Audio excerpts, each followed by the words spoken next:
Rockstar Sid Vicious's shocking descent into chaos and addiction stunned fans worldwide. Born John Simon Ritchie, Sid Vicious was the bassist for the iconic Sex Pistols. As the band's fame skyrocketed, Sid's addiction to heroin and self-destructive behavior took center stage. His tumultuous relationship with Nancy Spungen, a groupie and fellow addict, only exacerbated the problem. Tragically, their romance ended with Nancy's brutal murder in their New York City hotel room. Sid Vicious, accused of the crime, struggled with addiction and the weight of public scrutiny. His downward spiral ended in a tragic overdose in February 1979, just months before his 21st birthday. Though his life was cut short, Sid Vicious's legacy as a rebellious icon continues to captivate fans. But what drove this charismatic musician down such a destructive path? For centuries, addiction has ravaged the lives of artists and non-artists alike. This phenomenon occurs when the pursuit of pleasure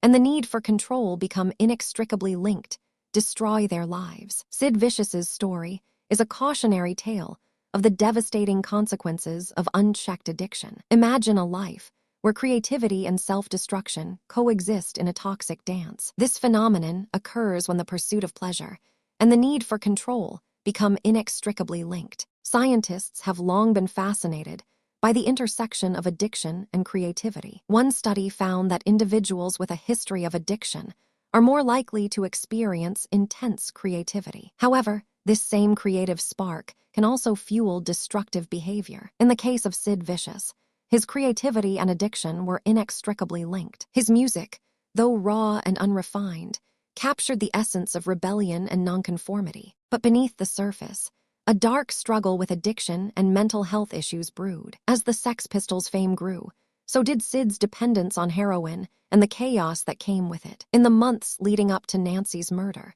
Sid's behavior became increasingly erratic and violent. The night of Nancy's death, Sid Vicious was arrested and charged with her murder. His subsequent struggles with addiction and the weight of public scrutiny took a devastating toll. The once promising musician was now a shadow of his former self, struggling to stay sober. His downward spiral ended in a tragic overdose in February 1979. Though his life was cut short, Sid Vicious's legacy as a rebellious icon continues to captivate fans. But what can we learn from the tragic story of Sid Vicious? One key takeaway is the importance of seeking help when struggling with addiction. It's never too late to seek treatment and turn one's life around. In fact, numerous studies have shown that addiction can be overcome with the right support and resources. So the next time you find yourself drawn to a life of chaos and addiction, remember Sid Vicious's cautionary tale. If you found this story fascinating,